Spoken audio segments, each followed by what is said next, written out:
¿Qué tal? ¿Cómo le va? Bienvenidos a la emisión número 1346 de Por Más. Y hoy volvemos a hacer estos programas especiales que vamos a plantear para este año, donde nos vamos a meter en profundidad de cómo llegaron las empresas entrerrianas hasta lo que hoy son. Y hoy vamos a hablar del hinojo, empresa agropecuaria que se fue transformando, generó valor agregado, tranqueras adentro, y hoy está produciendo cerdos en genética, pero también carne con venta directa al público con las carnicerías La Porca, que están cumpliendo 10 años. Las empresas que hacen posible que estemos al aire cada semana, y nos metemos con la nota. Las siguientes empresas e instituciones presentan Por Más. Petropac, fábrica de envases flexibles. ENSA, ascensores panorámicos neumáticos. Colegio de Profesionales de la Agronomía de Entre Ríos. 30 años de compromiso con nuestra profesión. Cree en tu sueño. Leffler Dietz. Hacemos lo mejor. Manprin y Cébola. 25 años junto a Volvo Trucks and Buses. Großteiner. Arquitectura en contenedores. Dimaco. Materiales para construir nuestra provincia. Banco de Entre Ríos. Acá para vos. Agrolac Paraná. Implementos para la industria láctea. Laboratorios La Fedar. Desde Entre Ríos al mundo. Leiva. 30 años potenciando negocios en la región. Folmer, concesionario oficial Case para Entre Ríos. Arús, experiencia y profesionalidad en comercio exterior.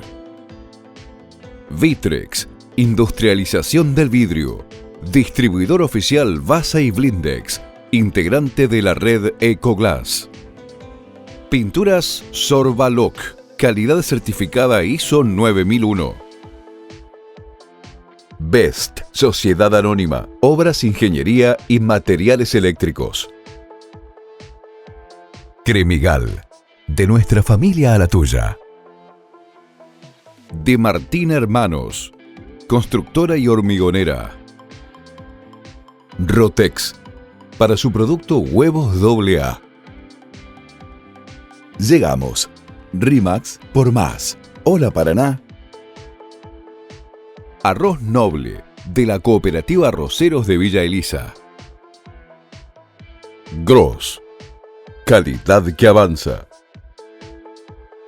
Coopar, seguimos apostando por el crecimiento, la innovación y la diversificación.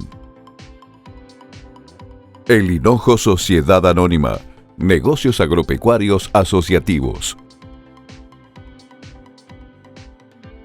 Como dijimos, en esta 30ª temporada de Por Más, 30 años recorriendo la provincia de Entre Ríos, conociendo empresas y viendo cómo crecieron en estas últimas 3 décadas las empresas de Entre Ríos, estamos viendo algunas en particular. Ya vimos la historia hace un par de semanas de Cremigal y ahora nos vamos a meter en la zona de El Hinojal, en el departamento Victoria, en lo que es el hinojo y la familia Cerini. Alberto Cerini es el fundador junto con su mujer, y en esta nota también van a estar Jerónimo y Juan Pablo, hijos de ambos, que hoy están ocupando distintos lugares, y se complementa con Dolores, que no quiso estar en la nota, pero ha tenido un rol bastante protagónico en toda la historia, como cada uno de ellos. Les recomendamos escuchar esta historia porque puede ayudar a muchos a pensar sus propias empresas. Primero, con Alberto Cerini arrancamos hablando de los comienzos, ya antes de que sea una empresa, y cómo empieza toda esta historia allá por mediados de la década del 70. La cosa empezó hace muchos años. Mi mujer heredó un campo de su padre, que lo había comprado su abuelo, que había llegado a principios de siglo, a fin del siglo XIX, y fue un emprendedor nato. Tuvo fábrica de fideos, de zapatos, de botones, tambo, y terminó su vida con un montón de casas en Victoria y casi 1000 hectáreas de campo. Bueno, a mi suegro le tocaron 300 que muere mi suegro, las hereda mi mujer y mi suegra. Y en esa época yo andaba, cuando se muere mi suegro, yo andaba estudiando, estaba estudiando.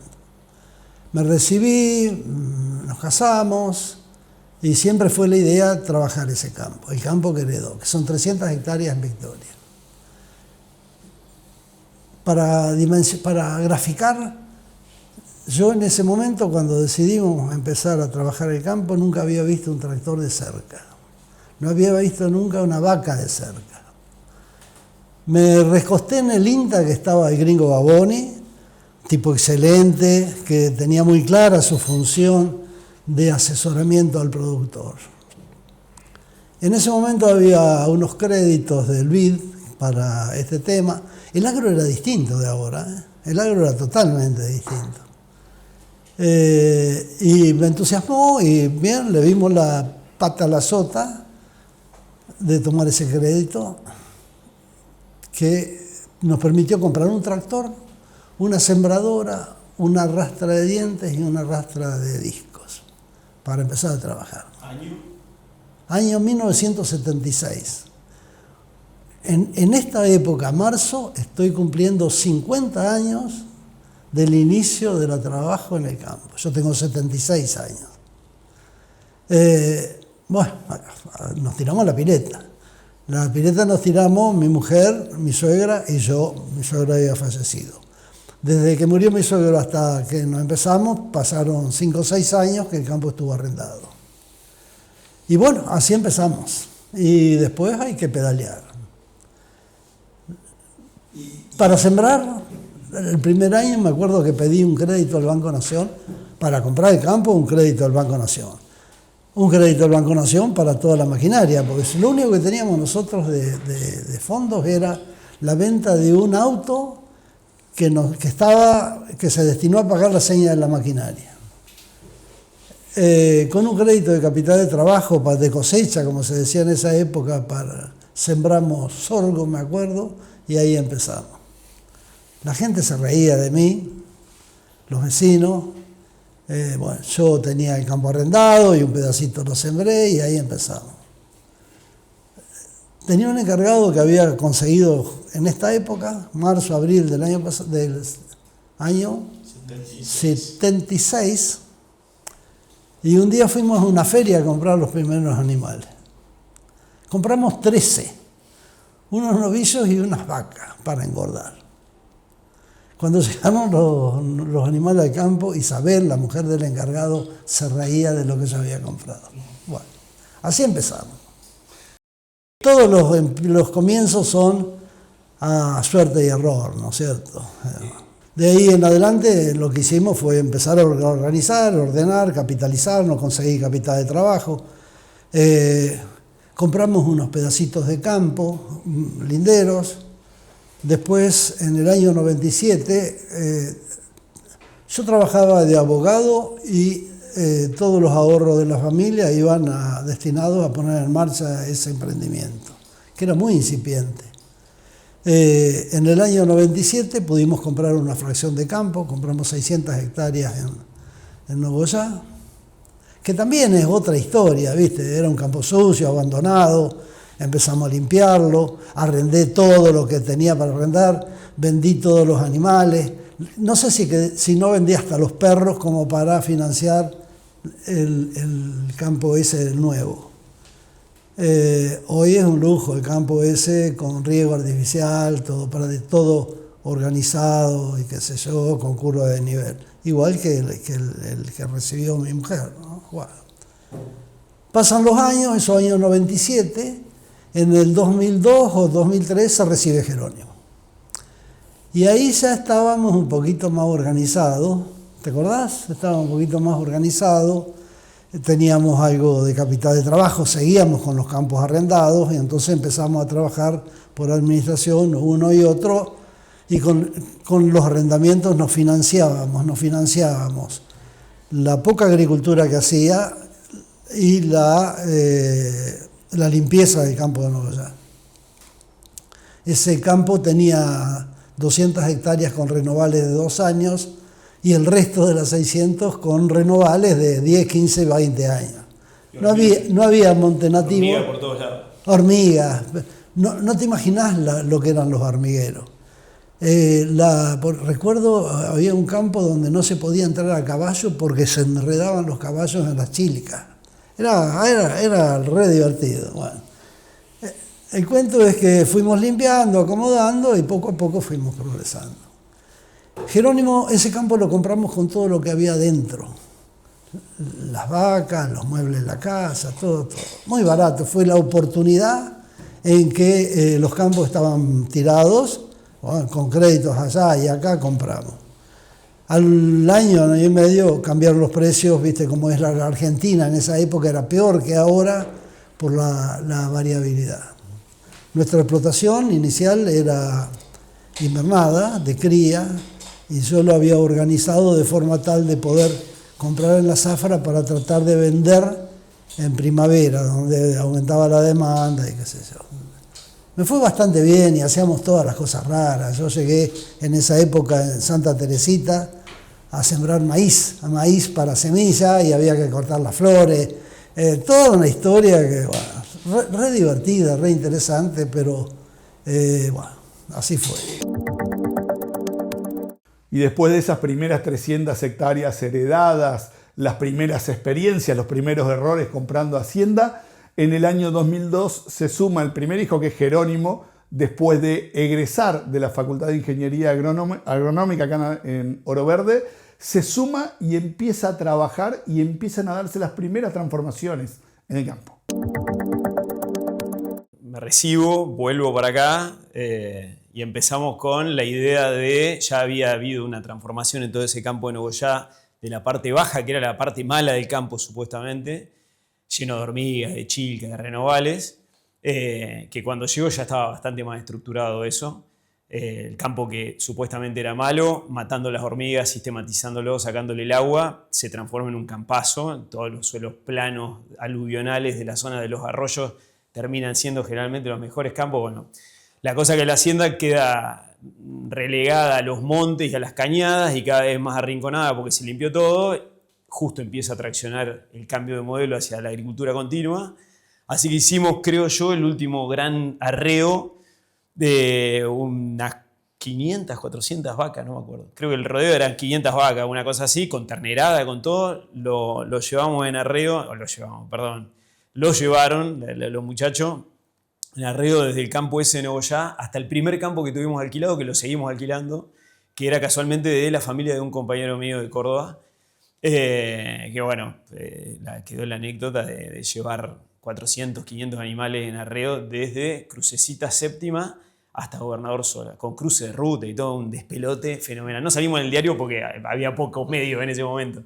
La cosa que ahí fue el último momento que tuvimos contacto con la ganadería. Se vendió toda la hacienda y todo lo que salió de esa venta se volcó a la agricultura. Y nos subimos a el tren que nos desembocó ahora, con los arranques, como decía mi viejo recién, campo un poco arrendado y un poco propio, o sea, por administración, y empezamos año a año a ir sembrando todo lo propio y ganando en campos en arrendamiento. En ese momento era, dos, el capataz que decía mi viejo, que se llamaba Lino Martínez, que falleció hace un par de años, que la mujer sigue viviendo en el campo en Victoria, que la hija labura en la granja de cerdos. Él capatació la limpieza del campo de Nogoyá, y en el campo de Nogoyá llevó a un chico que conocía de Hernández, que todavía sigue ahí viviendo en el campo en Nogoyá, y que bueno, ahora se bajó el caballo y está manejando un monte de pecanes. Pero rescato lo de Isabel, que la comentó recién, que Isabel se reía en aquel momento, en el año 70 y pico, porque al final del día, la verdad que a las ganas que le pone uno, después también están las ganas que le ponen las personas que te vas cruzando en la vida y que se suben a un proyecto que al final termina siendo el proyecto de ellos también, porque Isabel, todo el proyecto de vida que hizo, lo hizo con Martínez en el campo, tuvieron sus hijas. Las hijas, una de ellas siguió laburando con nosotros y sigue liderando la parte más importante de la granja de cerdos nuestra, que es el sitio reproductivo. Y que además nos conectó con el encargado de Santa María, que es el campo que está en Nogoyá, que sigue con nosotros y que ahora está manejando los pecanes. Bueno, toda una cuestión de formación de equipo y de contacto con las personas, que es lo que define un poco las empresas, ¿no? Siempre uno pone el empuje y las ganas, pero después entre todos y enamorándonos de los proyectos, de que los sacamos adelante, y pueden ser que salgan bien o mal, pero al final queda la relación, queda la red que se va construyendo entre medio. Lo que decía Jerónimo sobre el proyecto es tal cual. Yo siempre digo que no se puede vivir sin proyecto. Y cuando uno tiene el proyecto, logra que la gente que está trabajando vinculado a uno se sume al proyecto. Y esa es la sinergia que generan los equipos, ¿no? Fíjate vos, cuando muere el encargado, Martínez, la mujer había comprado una casa, se iba al pueblo. Yo le dije, esta fue tu casa toda la vida, si te querés quedar, quédate. Se puso contentísima y se quedó, todavía está en la casa en el campo de Victoria. Es decir, es el mismo concepto, ¿viste? Nosotros trabajamos sobre una base de valores y tratamos de, eso tiene mucho que ver con la familia y poder transmitirle a la empresa los mismos valores. Hacemos la primera pausa, enseguida vamos a seguir hablando de la importancia que tuvieron los grupos CREA, sobre todo el de Victoria, para esta empresa y para varias empresas más. Y vamos a ver cómo se suma Juan Pablo y cómo se suma Dolores también, y qué hito genera cuando se suma cada uno de los hijos. Ya volvemos.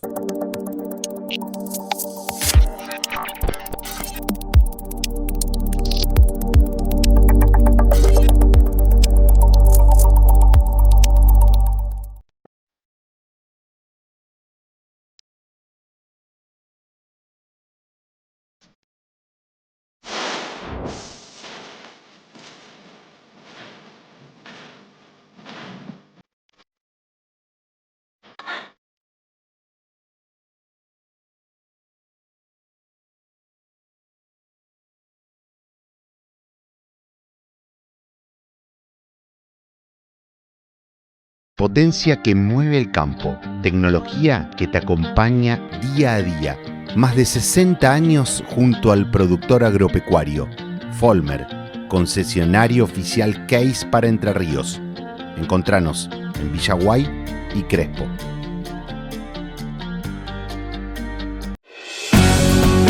Desde hace más de 70 años, en Copar, Cooperativa Aranguren, trabajamos con la misma calidez y espíritu cooperativo, acompañando y potenciando la producción regional. En Coopar, elegimos soñar, elegimos crecer.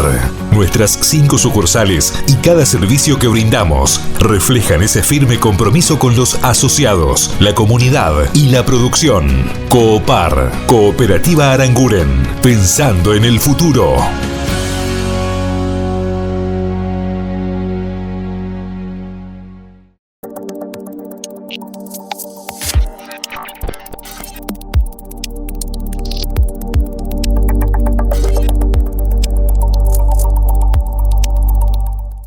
Los grupos CREA han sido fundamentales, muchos de ellos, en la provincia de Entre Ríos, porque son grupos donde productores se juntaban con técnicos e iban viendo y analizando lo que era la faz productiva, pero también la faz empresaria de cada uno de estos productores. En el caso del hinojo fue fundamental el trabajo que se hizo desde el grupo CREA, no solamente para ellos, sino también con otras empresas como San Sebastián, de la familia Bouzada, que también iba por el mismo camino y empezaron algunas cosas casi en simultáneo. Para mí un punto muy importante que con el que arrancamos todos casi, salvo él que fue un poco el que lo motorizó, fue el grupo CREA. Somos socios fundadores del grupo CREA Victoria, y gracias al grupo CREA rápidamente atendimos la pata más fácil de atender, que es la pata técnica de las empresas agropecuarias. Y una vez que ese tema de técnico se agotó, o por lo menos está el canal para que siga atendiéndose con un nivel de profesionalismo muy interesante, el CREA se concentró en la parte empresarial y en la parte empresarial y de las empresas de familia.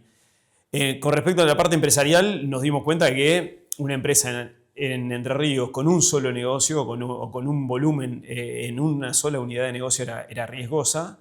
y más aún cuando era en agricultura continua, en campos arrendados. Entonces empezamos desde el Grupo CREA a generar proyectos de agregado de valor en origen, aprovechando el primer motor de todo esto, que es justamente tener los granos y ser el que hace los granos.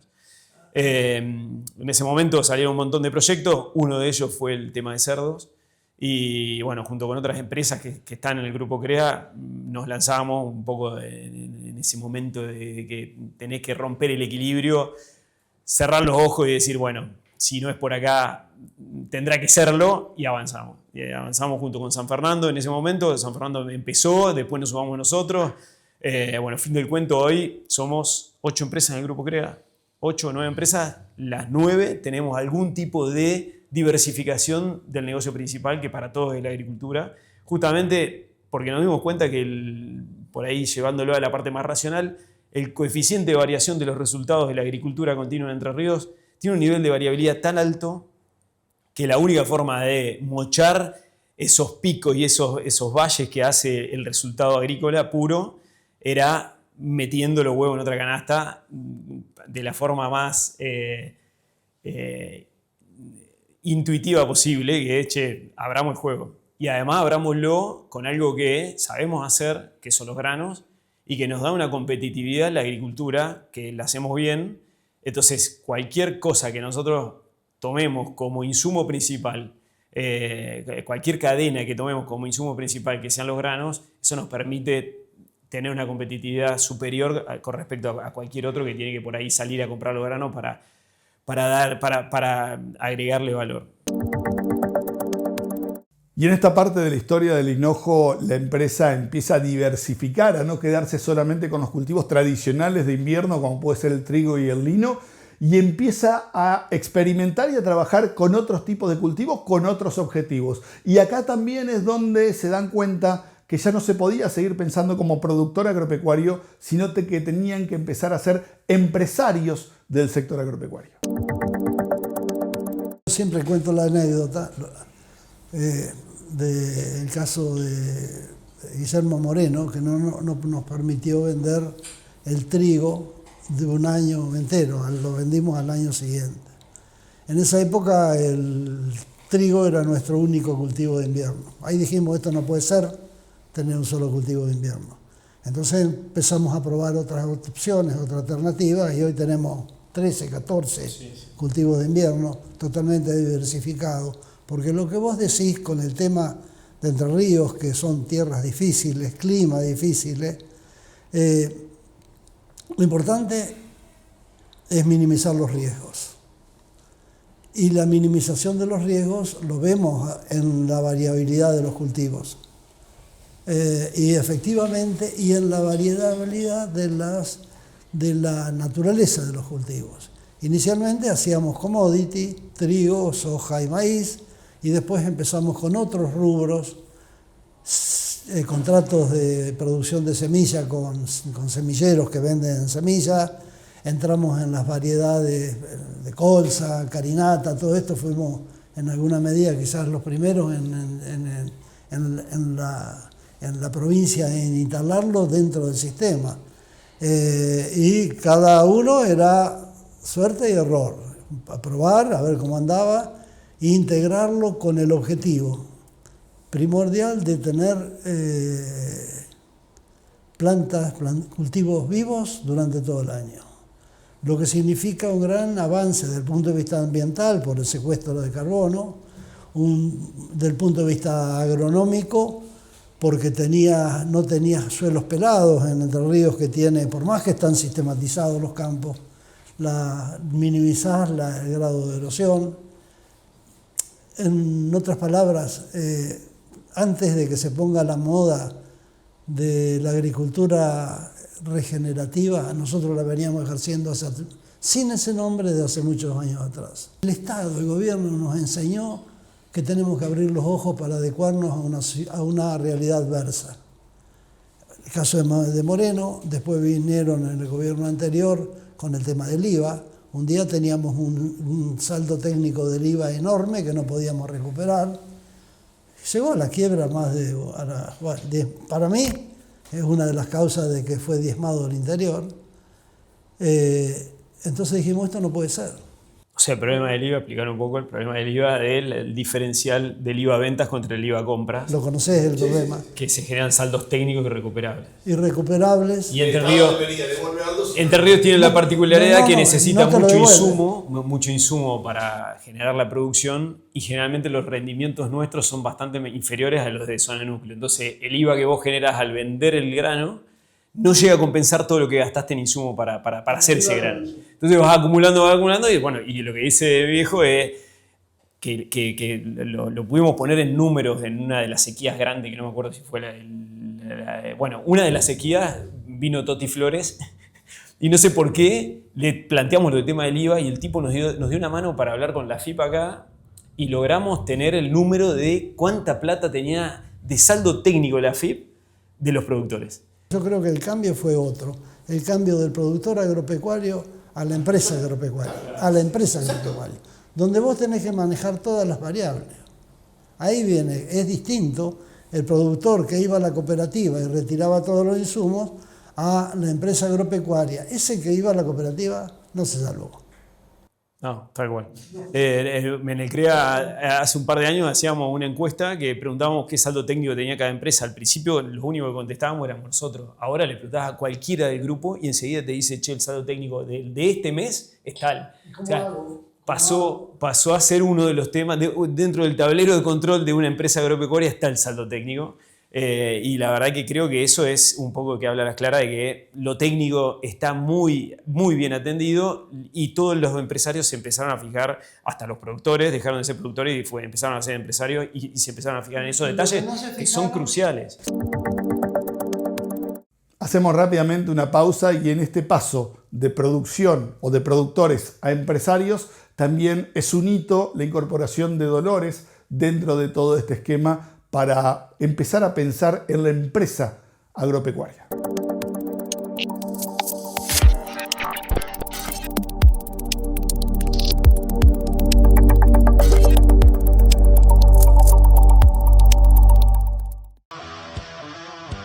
Desde General Ramírez, Entre Ríos, construimos los mejores remolques del país.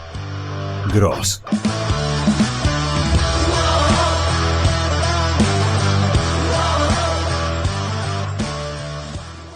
Hablemos de lo que se puede compartir y de lo que no. ¿La última porción de torta? No. ¿La contraseña de tu banco? Tampoco. Te pueden sacar una torta de plata. ¿Una docena de medialunas? Sí. ¿El alias de tu cuenta? También. Así de paso te transfieren y recuperas lo de las medialunas. Quedó claro, ¿no? Los datos de tu banco no. El alias de tu cuenta, sí.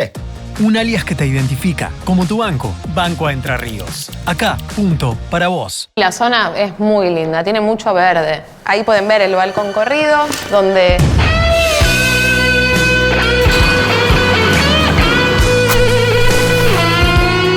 La diferencia es que en RE/MAX le ponemos el corazón a tus sueños. Cada vez más sueños alcanzados, cada vez más RE/MAX.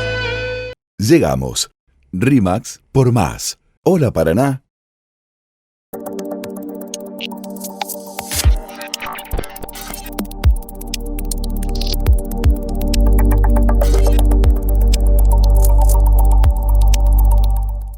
Como decíamos en los bloques anteriores, cuando se incorporó cada uno de los hijos en esta empresa, se fueron generando distintos hitos. Recién Alberto Cerini decía que una de las cuestiones fundamentales que había tenido el Hinojo es haber entendido que no podían seguir siendo productores, sino que ya la mentalidad tenía que ser empresarios. Y a partir de que se incorpora Dolores al esquema, con una cabeza más orientada a lo que son los sistemas, empiezan a entender esto y ahí también es el paso que les faltaba para poder entender que esto era la empresa.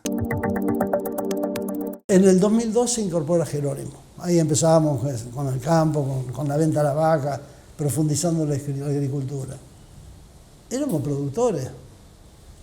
Íbamos a preguntar a la cooperativa cómo se hacían las cosas. Cuando viene Dolores, lo primero que dice, che, acá necesitamos un sistema. Ella iba a estar a cargo y está a cargo de lo que es la administración.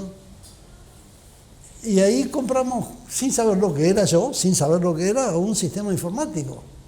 Y yo considero que ahí nació la empresa. aunque veníamos de antes trabajando como productores. Porque ahí empezamos a mirar las cosas desde otro ángulo, ¿no es cierto? De un ángulo organizativo. Que por supuesto, hasta el día de hoy tenemos problemas con la administración, problemas con la producción, problemas, si no hay, uno los crea, porque lo único que quiere es en el ADN nuestro está el crecimiento, el orden, el trabajar bien, el cómodo, el tener toda nuestra gente satisfecha. Nosotros y la gente, es decir, por eso lo que hablabas de la diferencia con las corporativas, las empresas corporativas, ¿no? Dolores se recibe de ingeniera en sistemas en Córdoba, se va a trabajar a Buenos Aires, entra en una multinacional, en una de las Big Four, trabaja durante un año, trabaja un año y medio allá y se vuelve a Paraná, y en ese tiempo adquiere un bagaje de prácticas que eran totalmente innovadoras, digamos, y encontraron un buen lugar para empezar de cero, que era justamente el emprendimiento que venían llevando Jerónimo y papá en aquella época, ¿no? Estoy hablando del año 2006-2007, y fue clave en ese sentido el inicio de empezar a pensar en la información para la toma de datos, ¿no? Y juntar la información, procesarla, presentarla de forma tal que te permita una decisión mucho más sólida y certera. Y en este proceso de generar valor a los granos tranqueras adentros, el cerdo, a partir de los grupos CREA, lo que venía pasando, y la necesidad, sobre todo con los saldos técnicos de IVA que se iban dando, de empezar a hacer otra actividad. Se suma Juan Pablo Cerini a la empresa y empiezan a pensar en lo que es el desarrollo del cerdo desde la genética, y terminan haciendo también la venta directa al público. El inicio de la granja, bueno, la obra arranca entre 2011 y 2012 y empezamos a vender en 2014, en marzo de 2014, y ya ahí había arrancado una granja de 250 madres, que era el proyecto inicial.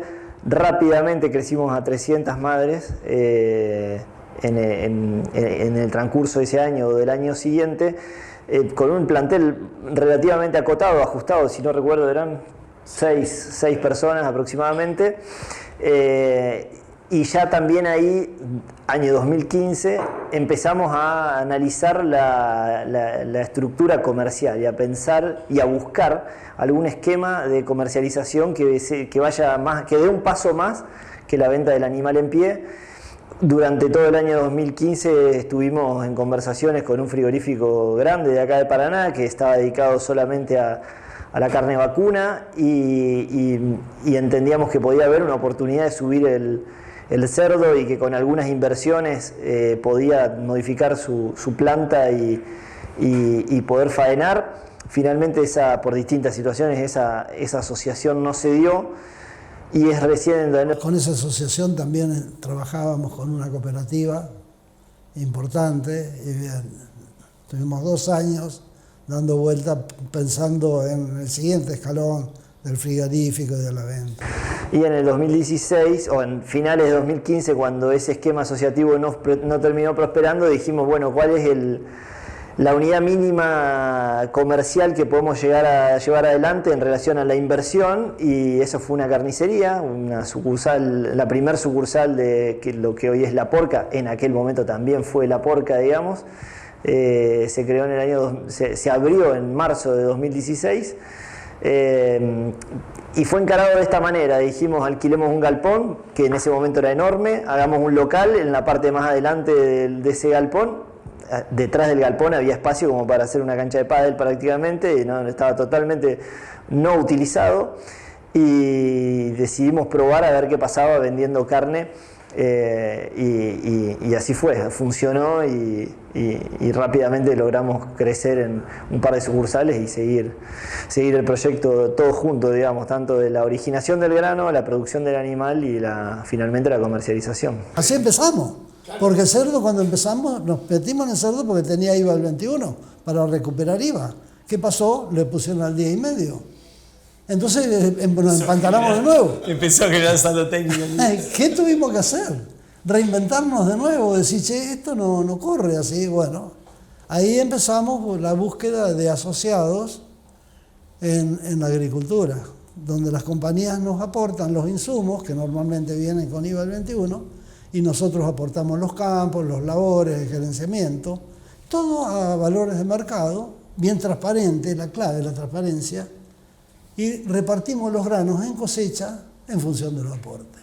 Una parcería referida a los granos. Fue tan experimento que la fecha en la que abrimos la primer porca fue Semana Santa, porque realmente teníamos miedo de todo, de abrir la llave, así, de abrir la puerta. Así que abrimos en Semana Santa como para que no entre nadie, y bueno, entra poca gente por suerte, pero empezamos, al lunes siguiente abrimos igual. El otro detalle era dónde lo ponemos. Y dijimos, vamos a ponernos lejos del centro, no vaya a ser que nos vaya muy mal y tengamos que dar marcha atrás. Bueno. No, abrimos en Semana Santa porque a la mañana de ese mismo día terminamos de pintar la última pared. La verdad que fue como siempre caótico, sobre todo todos los comienzos, y terminamos abriendo a las 5:30 del miércoles 23 de marzo de Semana Santa, ¿no? Y hoy se cumplen los 10 años. Y estamos próximos a cumplir los 10 años, exactamente. Pero la verdad es que sí, la historia de la porca tiene también un montón de condimentos, pero está, para mirarla desde arriba, tiene unos primeros 2 o 3 años de mucho, digamos, de un crecimiento relativamente rápido de 1 a 3 sucursales, que eso se dio hasta entre, como dije, 2016 y 2017. En abril, mayo de 2017 ya teníamos 3 sucursales.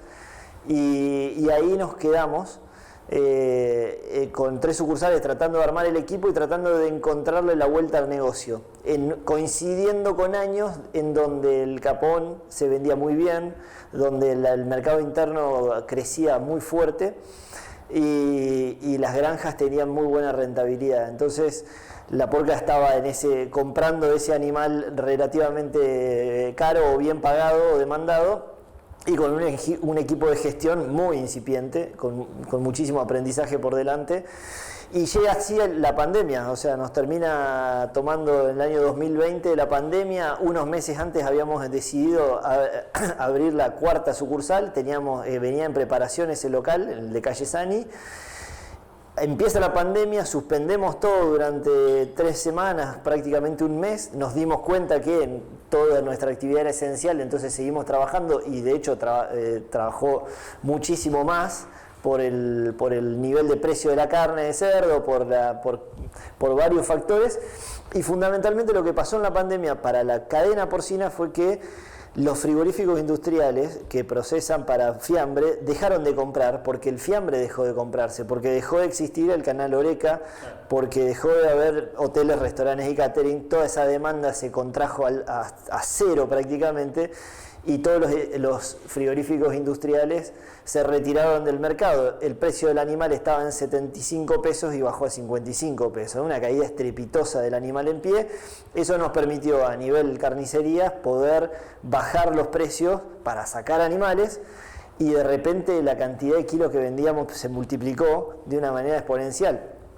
O sea, nos permitió, fue la cadena, la porca fue la vía de salida de toda la producción de la granja, porque teníamos 600 madres que sobraban para 3 carnicerías, ¿no? Sin duda. Y la porca en ese momento demostró, bueno, no solamente nos dimos cuenta que el local que estábamos armando lo teníamos que terminar de armar lo antes posible, sino también nos dimos cuenta de lo estratégico que era tener una pata comercial con algún nivel de desarrollo, y sobre todo si veíamos que la rentabilidad de la granja podía ser sólida, pero podía tener riesgos que la mellen, ¿no? Entonces, ahí nos dimos cuenta que el desarrollo comercial era parte de la estrategia, y que al final del día, en toda la cadena, la rentabilidad se va corriendo para un lugar o para otro. Y ahí decidimos, a partir del año 2021-2022, darle otro ritmo de crecimiento, y empezamos a abrir sucursales. Llegamos a 7 para el año 2022, y en 2023 en el marco de un proceso de revisión estratégica que llevamos adelante, decidimos darle la idea de salir de Paraná y testear el mercado de Santa Fe para probar cómo nos iba armando negocios fuera de Paraná e instalando una marca en una ciudad distinta, ¿no?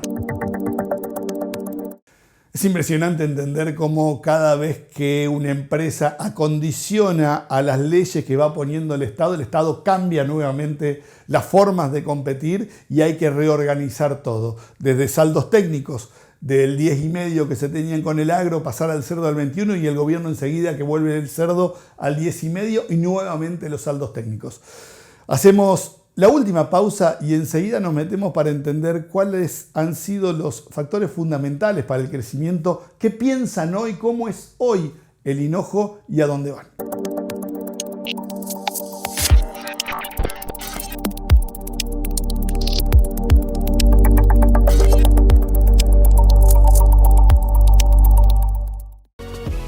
Cree en tu sueño, nosotros lo hacemos. Aberturas de alta prestación, curtain walls, pisos, techos y divisorios vidriados, portones y puertas automáticas, cortinas industriales y mucho más. Leffler Dietz. Hacemos lo mejor. ¿Querés estar espléndida por dentro y por fuera?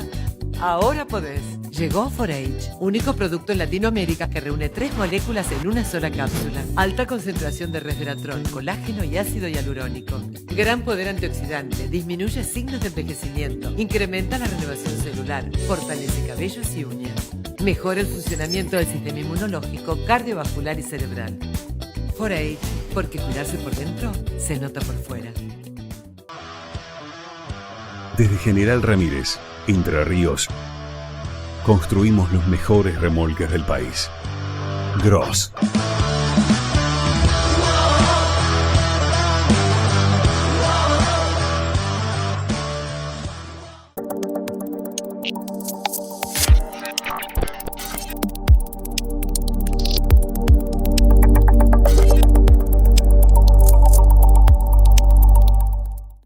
Y en este último bloque vamos a hablar de la familia empresaria y tal vez uno de los pilares fundamentales que ha tenido el Hinojo para desarrollarse y hoy llegar a 190 personas que trabajan dentro de esta empresa. Y Alberto Cerini va a decir una frase que es sumamente interesante, que es el valor emocional del patrimonio familiar. Entender esto es fundamental para que las empresas puedan pasar de generación en generación creciendo. Para esto era necesario trabajar durante muchos años en lo que es el protocolo de familia. Yo creo que el principal activo nuestro, desde el punto de punto de vista familiar y empresarial. Nosotros trabajamos mucho con el tema de la tecnología de las empresas de familia, cuando en el 2008 vino el BID con la intención y con el objetivo que lo logró de instalar la problemática de las empresas de familia en Argentina, que antes no se hablaba de eso. Fueron 3 años de trabajo con el BID, donde nos enseñaron a hacer una empresa de familia. Y el último año nos asignaron un consultor que venía todos los meses de Buenos Aires para que nos ayude a redactar el protocolo familiar. Para mí eso es la clave de todo este desarrollo, porque ahí pudimos definir lo que era la familia, la importancia de los vínculos, la forma de fortalecerlos a través de los valores familiares. Y tener como pauta transferir esos valores a la empresa. Esta mecánica, el tema de las empresas de familia es muy difundido en todo el mundo, menos acá, que sea desde que desde el 2008 o 2011, estuvimos 3 años, en el 2011 firmamos el protocolo.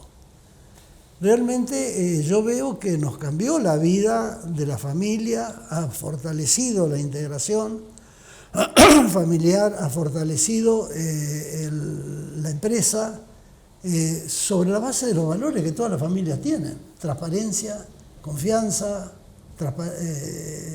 responsabilidad, honestidad. Entonces eso ha generado una sinergia notable, ¿no? Yo ahí creo que lo pasó medio rapidito, pero la manija del tema de la empresa de familia la tomó él, la bajó en un momento que todo estaba muy chiquito, que todo estaba muy manejable. Juan Pablo estaba en Córdoba estudiando, Jerónimo recién recibido. Y estábamos, viste, cada uno estaba en su tema, pero había mucho tiempo disponible, había capacidad para atender el tema, prestarle atención, entenderlo. Y la verdad que yo veo que eso hizo que cuando nos tocó el momento de bailar fuerte, rápido y de memoria, como ¿viste? Cuando cerrar los ojos cuando al fútbol, cosa que no hago muy seguido, pero bueno, dicen lo que saben, cierran los ojos y saben que el otro va a estar ahí y vos la pasás y está, y bueno, esto es medio parecido a eso.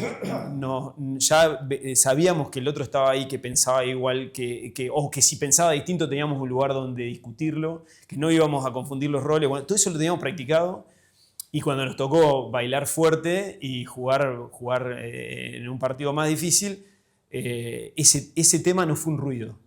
Y muchas veces se ve que por ahí en otros lados donde no estuvo tocado el tema con anterioridad, con profesionalismo, con profundidad, en el momento donde parece que va todo para adelante y se van a llevar puesto todo, aparece ese ruido y te rompe todo lo que quema, porque eso irrumpe y gana la agenda y toma el control de la agenda por completo. Entonces los negocios quedan totalmente de lado, porque lo otro obviamente es mucho más importante. Yo creo que ese laburo fue como anticíclico, y creo que fue una de las cosas, junto con la definición de la estrategia, las dos cosas que más marcaron para mí el camino desde el arranque. Yo coincido, ¿no? Todos coincidimos. Quiero comentar esto, ¿no es cierto? En esto estamos involucrados toda nuestra familia que se compone. Por esos tres, acá está faltando Dolores, mi mujer y yo. Y bien, todos estamos consubstanciados en ese, porque nos entusiasmamos mucho con la metodología. Porque el objetivo, ¿cuál era? Era generar algo sobre la base de los valores familiares que te comentaba, la confianza, la cercanía, el afecto, la transparencia, generar algo que genera una sinergia más importante que cualquier otro, ningún otro lo tiene, vos hablabas de las empresas corporativas, esto no existe en las empresas corporativas. Y tal cual como está concebida, esta empresa hoy puede desarrollar la actividad que quiera, porque hay un protocolo, hay una forma de hacer las cosas, y hoy, como va a decir Alberto, el desafío es de la segunda generación. Ahora el desafío más grande es el de ellos, porque cada uno tiene 2 hijos. En el caso de mi mujer y mío, teníamos 3. Entonces ahora viene el desafío más difícil, donde la pauta es cada cual hace lo que quiere. El que quiere estudiar, el que quiere ser bailarín, el que quiere ser mozo, bien. Pero en el futuro va a ser dueño. Y como dueño tiene que ser respetado con transparencia, mostrándole los números. Si no trabaja en la empresa, bueno, tendrá su rentabilidad acorde su dividendo de la empresa, de las cosas. Pero hay que ejercer todos los gorros, todos los roles. Juan Pablo habló de los roles. En estos casos, los roles más difíciles son a la generación más vieja, la mía y en el futuro la de ellos 3. En el caso mío se confunde el rol de padre, de dueño y de jefe. Entonces hay que aprender, eso nos enseñaron a articularlo. En el caso de ellos van a tener los mismos gorros, yo me vengo poco a poco separando, es decir, armando una sucesión normal, pero el desafío va a ser el de ellos. Entonces desde ya están trabajando con chicos adolescentes con esa mira, ¿no?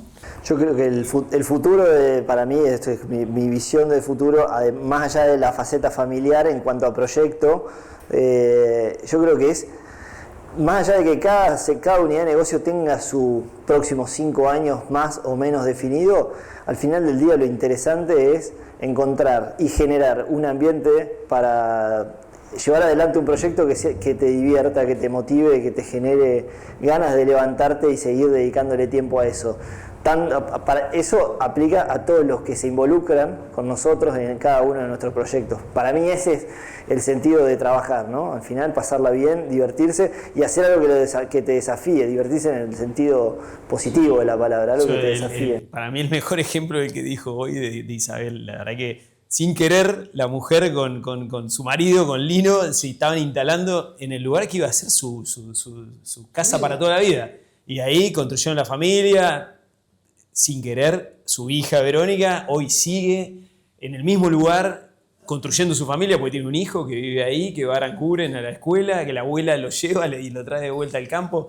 Lo interesante justamente de armar todo esto es ver que la cosa todo fundado, todo fundado en una base de valores. Esa es la clave del mensaje que viene para la próxima generación. Es decir, el objetivo ¿cuál es? Que no pierdan la visión o el encanto de tener una familia organizada, unida por valores. Y que en alguna medida respeten o valores lo que es el patrimonio, es decir, el valor emocional del patrimonio familiar. Lo que te contaba del abuelo de mi mujer. Ahí está. Ese es el patrimonio familiar. Y hoy lo reivindicamos. No importa si mañana se vende el campo, ¿viste? Pero ese fue un inicio. Es decir, no es una cosa más. Yo creo que eso, más allá, trasciende a lo familiar y irriga al resto de los que estamos en la diaria. Intentamos que eso irrigue e imprima al resto de los que estamos en la diaria. Porque hay un montón de gente que se ha sumado con nosotros y esperamos que se sumen mucho más, claramente. Las siguientes empresas e instituciones presentan Por Más. Petropac, fábrica de envases flexibles. ENSA, ascensores panorámicos neumáticos. Colegio de Profesionales de la Agronomía de Entre Ríos.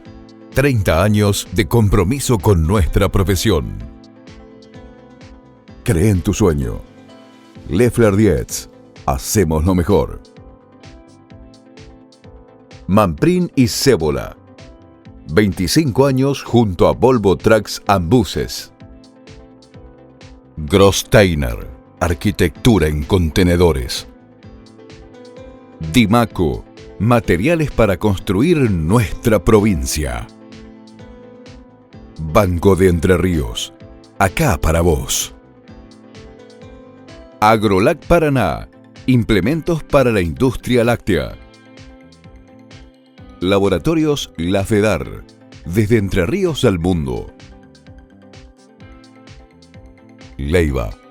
30 años potenciando negocios en la región. Folmer. Concesionario oficial Case para Entre Ríos. Arús. Experiencia y profesionalidad en comercio exterior. Vitrex. Industrialización del vidrio. Distribuidor oficial Vasa y Blindex. Integrante de la red Ecoglass. Pinturas Sorbaloc. Calidad certificada ISO 9001. Best. Sociedad Anónima. Obras, ingeniería y materiales eléctricos. Cremigal. De nuestra familia a la tuya. De Martín Hermanos. Constructora y hormigonera. Rotex. Para su producto Huevos AA. Llegamos. Rimax por más. Hola Paraná. Arroz Noble. De la Cooperativa Arroceros de Villa Elisa. Gross. Calidad que avanza. Coopar. Seguimos apostando por el crecimiento, la innovación y la diversificación. El Hinojo Sociedad Anónima. Negocios agropecuarios asociativos. Llegamos al final de una nueva edición de Por Más. Espero que les haya gustado y empezar a ver la historia desde adentro y cómo se llega hasta acá, porque muchas de las empresas que hoy tenemos, que son exitosísimas a nivel nacional, empezaron con una idea y con 2 o 3 personas. Eso es lo que vamos a ver durante todo este año en estos 30 temporadas que llevamos al aire en la provincia de Entre Ríos. Gracias por acompañarnos. Hasta la semana próxima.